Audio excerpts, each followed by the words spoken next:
शिव का पुत्र युद्ध करने निकल पड़ा था। कार्तिकेय का मयूर तीव्र स्वर में कूक रहा था। उसके हरे और सुनहरे पंख चमक रहे थे। कार्तिकेय के मुर्गे के चिन्ह वाली ध्वजा शत्रु को युद्ध का संकेत दे रही थी। तारकासुर से दुखी हो चुका ब्रह्मांड यह देखकर विस्मित था कि किस प्रकार देवता उस बालक के पीछे चले जा रहे थे। इंद्र, अग्नि, यम और वरुण, सूर्य, चंद्र और वीरभद्र भी उस पंक्ति में सम्मिलित थे। वे सभी कार्तिकेय के नेतृत्व में उनके पीछे चल रहे थे।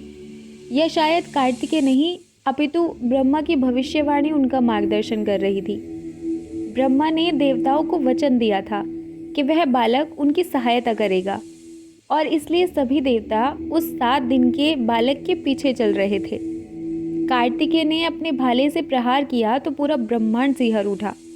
नियति ने उनके लिए जो तय किया था उसे पाने के लिए उनके हाथ व्याकुल हो रहे थे। तारक कांपने लगा, किंतु उसने जोर से ठहाका लगाया। क्या स्वर्गलोक में कोई योद्धा नहीं बचा? क्या मेरे दैत्यों ने सभी को मार दिया है? तुमने भगवान शिव का अंश मांगा था ना? मैं आ गया हूँ। दोनों सेनाएं एक दूसरे पर टूट पड़ी। राक्षस भयंकर अस्त्र शस्त्रों से आक्रमण करने लगे। तारक ने तंत्र विद्या का प्रयोग शुरू कर दिया।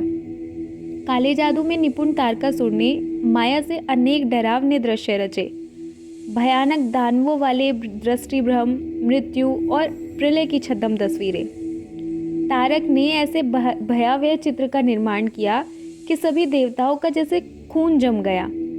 उसने इंद्र को अचेत कर दिया और यम को भी परास्त कर दिया। वीरभद्र ने उससे कुछ देर युद्ध किया, किंतु अंततः वह भी तारक से परास्त हो गया।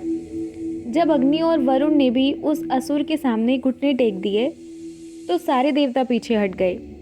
ऐसे में कार्तिकेय ने तुरंत अपनी सेना को पुनः एकत्रित कर दिया और ऐसे व्यू की रचना की जिसमें से सभी योद्धाओं को बाहर निकलने पर विवश होना पड़ा। उस व्यू में स्वयं युद्ध क्षेत्र का तक दम घुटने लगा था। अब मध्य में केवल कार्तिकेय और तारक खड़े थे।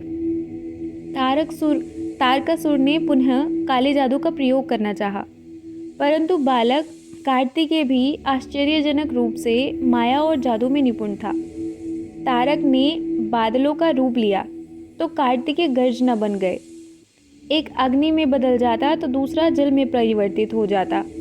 अंधकार के विरुद्ध प्रकाश, सिंह के विरुद्ध गज, बाज के विरुद्ध नाग। तारक जब माया जाल से कार्तिकेय को पराजित करने में विफल रहा तो उसने तलवार उठा ली। उस धारदार तलवार की चमक कार्तिकेय के भाले पर पड़ रही थी। उस भीषण युद्ध से चारों ओर धूल उड़ने लगी।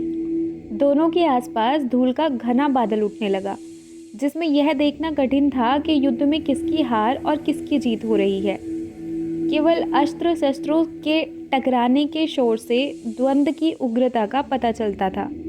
धीरे धीरे तारक की तलवार का विलाप सुनाई देने लगा। उसकी बर्बरता कम हो चली थी। वह मौन होने लगी थी। धूल का बादल छटा तो सबने देखा कि ब्रह्मा की वाणी सच हो चुकी थी। कार्तिकेय ने भाले से तारक की छाती को चीर डाला था। 6 सिरों और 12 भुजाओं वाला बालक कार्तिकेय अपने समस्त वैभव के साथ खड़ा मुस्कुरा रहा था। देवताओं ने पुनः आक्रमण कर दिया और दैत्य पराजित हो गए। मयूर नृत्य कर रहा था। मुर्गे के चिन्ह वाली पताका आकाश में लहरा रही थी।